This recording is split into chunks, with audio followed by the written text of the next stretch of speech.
na ene yesere wo twedi ampo Nyankopɔn se enfunso bia me fo me papa Apostle Isaac Owusu Bempah aba me ma chafa chebe.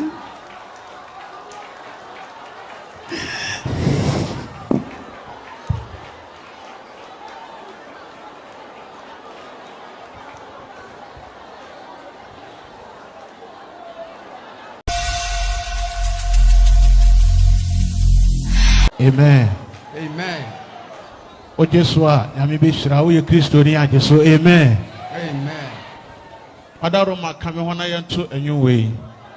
Osoro ni asa siyefo udi kron iye na wa wejuma yaso wa she Aye, hunusa, husaye, iradi husaye. Bibasho, obibi awo dem we bia ho brase kwanso fa waso FM.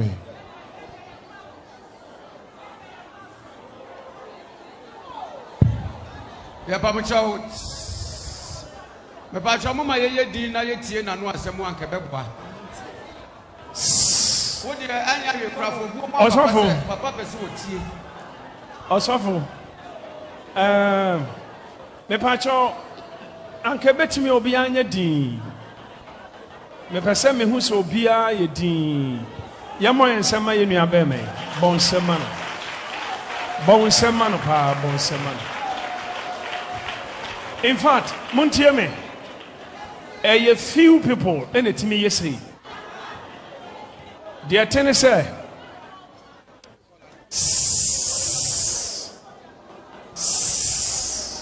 can we have some silence, please?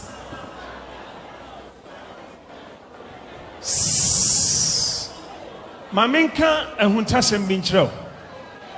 So, now you're GD me a team. Now, if you are here and you're a believer, listen to the man of God. Yeah, a chire so be a matured.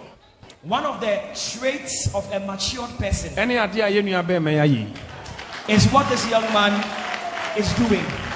You. Now listen. Bible say unuya fomo. The Bible said when your brother offends you, Nessa o de chenoa, and you forgive that brother who has offended you, Onyame de woso so mfom so nyina chew. God also forgives all your sins. But se unuya fomo. But when your brother offends you, Nessa so amfa nchenoa, and you don't forgive that brother, Onyame so mfa so bone nchew. God will not forgive your sins. Also for bra. Mami kan sembi na min twasena osofo nkasa. Now let me say this thing before the man of the young man who speaks. Ebra David from ye. When David offended God, And Nathan called in chain. Nathan went to David Kwakasa chene indirectly. and spoke to him proverbially. Nanko sanka David kase se nipa no yemfa ne bone nche no. Now David should have said that let the sins of that person be forgiven. But David can say But David rather said, se nipa no a odi sa bone no a okum odwan ba ko no onfa nwan enan emfa nche odwan ba ko nanam. David said that let that person give 4 rams for that 1 ram he has taken. Okasa no difo Nathan se ene yewa. After he has said so, Prophet Nathan said, you are the one. Enunti Bible said David ne ma 4 ene wuye. Although nyame de ne bone che no, be nyame kum ne ma 4. Now, although God forgave David, God killed 4 of his children. Sansa ko sanka David ka say, oh, odifo nipa de otime fom. Enti anya hwe yemfa nche no. But no David no anhunu ne mfom so mom kokon obi mfom so. Sa onfa nwan 4. Ene onyame say ne nkrantef na apagya no. 4 no ene ebekum ma. Enti akwala no ne be hyiba won no. Nyame ma ne wi. Amnon ewi 2. Absalom ewi 3. Adoni yasu wi 4. Enunti, to cut a long story short, say obi fom na uja de cheno a onyame so do so mfom so chew. last or finally obi a woye nyansani woye matured and ofom a ogini mfomso tum e wo badwam anko betimi apam chokokwa mu but o se da bi mepa chawa ma wiase nyina hunu we kire se wonu no ho pa indeed bonsam ye ma no nyame hira man of God nyame hira thank you nyame asofo mu nyina na chi amen ebajo meda sibebre de edi kan me ya seda be ma otwedi aponyankopon ewo empempenso a ekukruhwi ase ne asetene mu no odi nipa abeduro ebiem so meda the father of the house I say papa Apostle Dr. Isaac Owusu Bempah for giving me this great opportunity to stand on this great platform today. A massive opportunity. Now, me try play mo enro anajo. Enro awia e be true anajo. Me purpose am de buy any say. Me ba say me beda assembi edi. Na me de achawpa e de akire. Na masan asre empire ato aso. And it said 2020 no and Ghana for you be the dance say program can see because on that 2 Emma me akwenya kwotena ho e ka de amisuminim e de kire o man no na me wie no mu no e na owura bi ne na yire e ye say ye beboa me ye de me atukwan enti no entutua ne na de o se me ye bia no me ye enu mu na kwantuo no e ba so na sa na krata ye de ma me amede kro no na ehon wasem bruni beka se e fake enti na me ko Germany but we try France take it because na enam covid na na wo nti no na planes na enye adwuma na wo so me transit e wo Portugal enti me duru Portugal pe na Portugal fo so me mu na mo ka kire me se upipa na ekura wo no ontimi fa ntukwan eteji se san bow e ma wo ba Ghana e na me frɛ nkrɔfo na me se dia banie e na mo so ka kire won se upese udi eduro na kan niam wa ye fa kire won na se omohwe oniam mu na se yampa se threatening niam bi adu achi a omo beje ampa me ye ne sabepepe e ka kire won won so eti ase ejime fe so e de metina kronum na mi ka say nyina na mi nyanko Germany ho mi da so Portugal mi ti man fa mani ehunu Germany abonten so e na man fa me nan ansi ho eti mi wo Portugal na me ne owura ne yire e communicate e wo phone so e ho na obeka kire me say akwantuo ma me mabai mi ni obi a e me pe omo pe ne me mabusua eni mani da so na de omo pe no so omo kana me ye ma omo de a eni e ba bia me hye e wo Portugal ho no omo be free Germany wa ba be fa me e de me akọ na omo problem ba ko pa ne se omo tena se a eye Sofo Owusu Bempah omo mpena so mo ne mpena so mo tena na de wo mo hu se me expose a me ka se papa no many asofo bi eba asora ba sisa awia kan sem wo sisa so me kan ni nyina no na wo hu se asa papa ne de wo nipa sonoko bi na ono de wo hu se onya nipa sonoko bi ya eti no asem bi obekire me se me kan wo de me mo ano na me ye na ono nso so ebeboa me obi bia watu kwan wadi aduro da me kodi asala me di aduro no efitiase mini bibibia edan ba ko beba na enipa be se eduasa aduonum na egu dan ba ko mu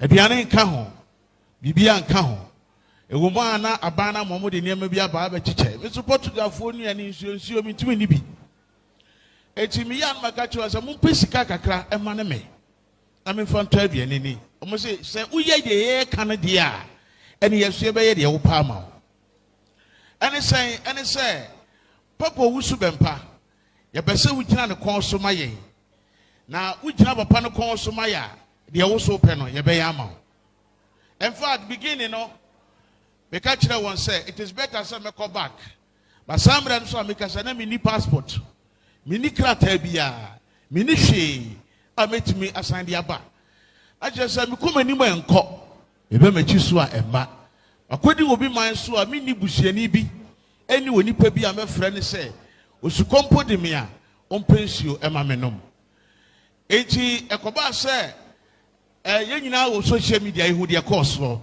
me pese me kasa kan sem bebre ema ase oba a Ghana ha me start to expose ana me ye me hwɛ church ahodo eba me so na mini baabia fa ena mini aba na na brown eni ababa wa bi e friend say Cindy Cash saw me mu even though papa ye nyina ya tini din da but na mini access a me de beba papa anim so easily na omuso mu de beba papa anim be kan mama de nyina kire papa hwe hunu say hotel ameda mitimu da hotel na papa asa ayi another person e man da another room just to protect me in case of anything.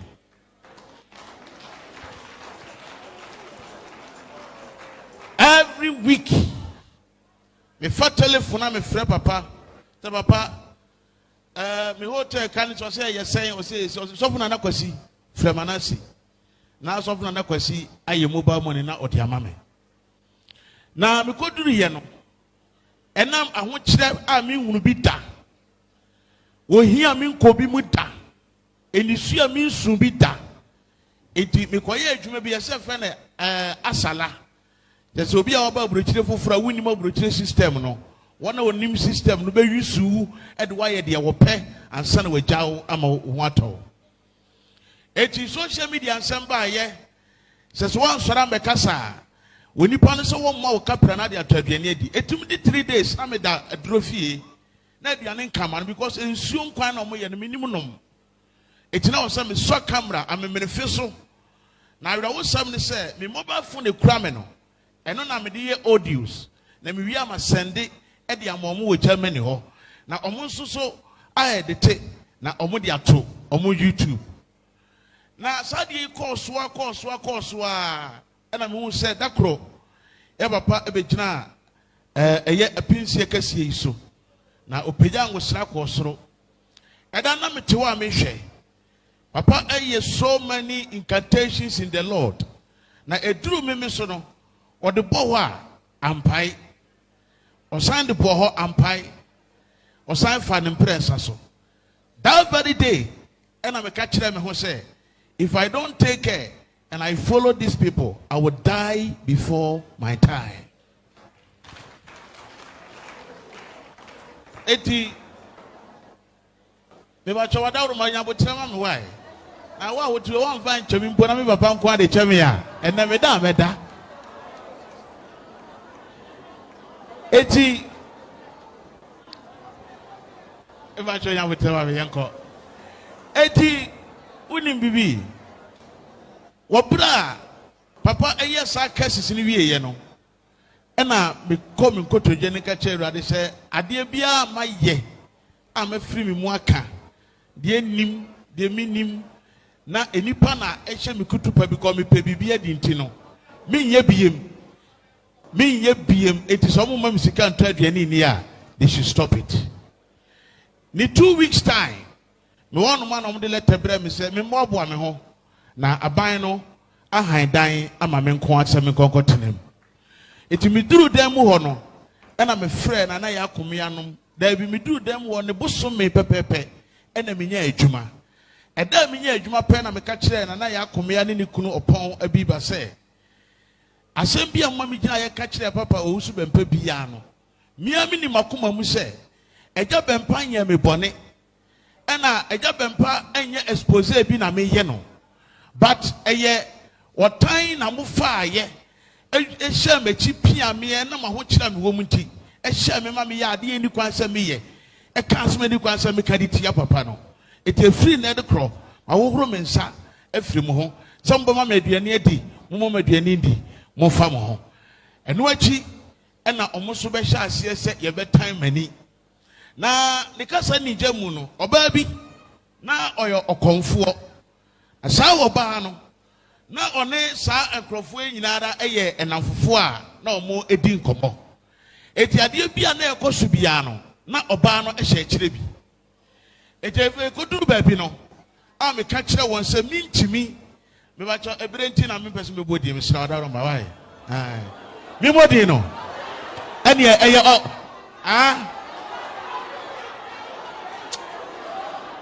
e mo bi adi ma me ne so mpo bi adi atie aso mpo bi adi atie eti ada ro ma me sima kakra na yan grace sister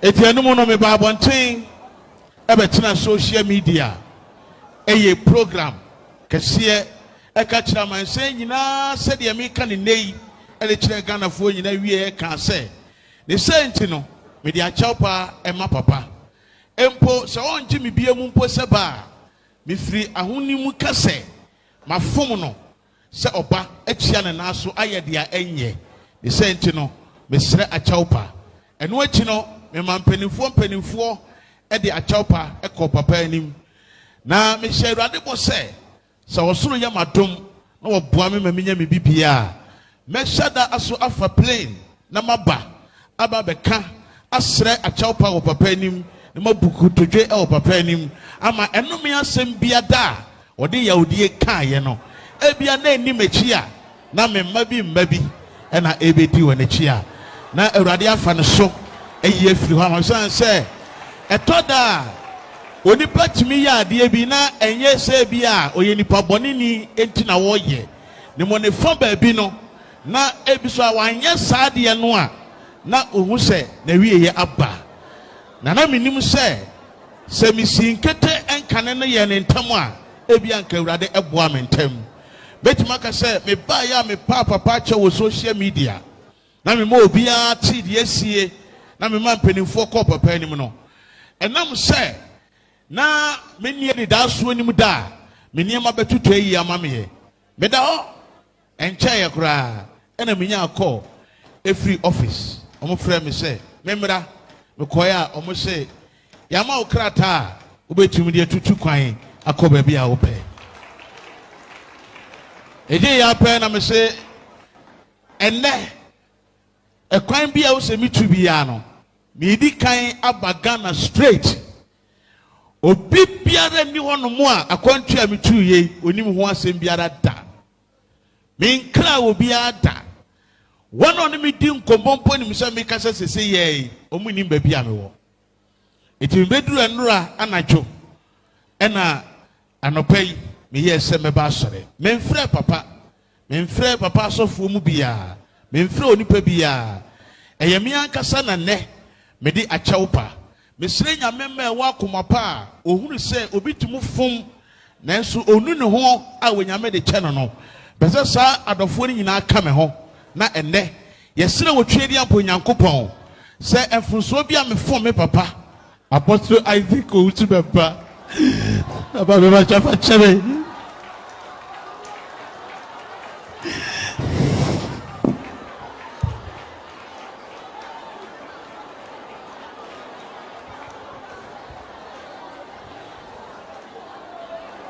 Yo, Papa Rodin Papa, they are the senior pastor. I'm choppy, ye be come na ye dear Papa. I was at the senior pastor. No, I'm slow at a Roma. Let me do say, we do say, Papa, we call me Cotta about the woman will be a coach to me. Let me do that, let me Cotta about the woman, I'm Obi. And we are quiet there, where we are. Let me do that.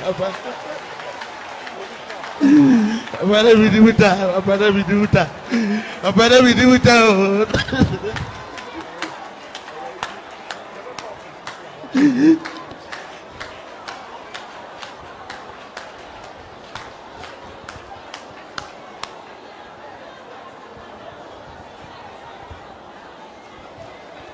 Hallelujah.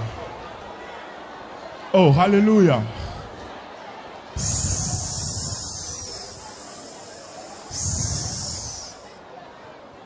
Hello. Oh, hello. Mpacho wa ha.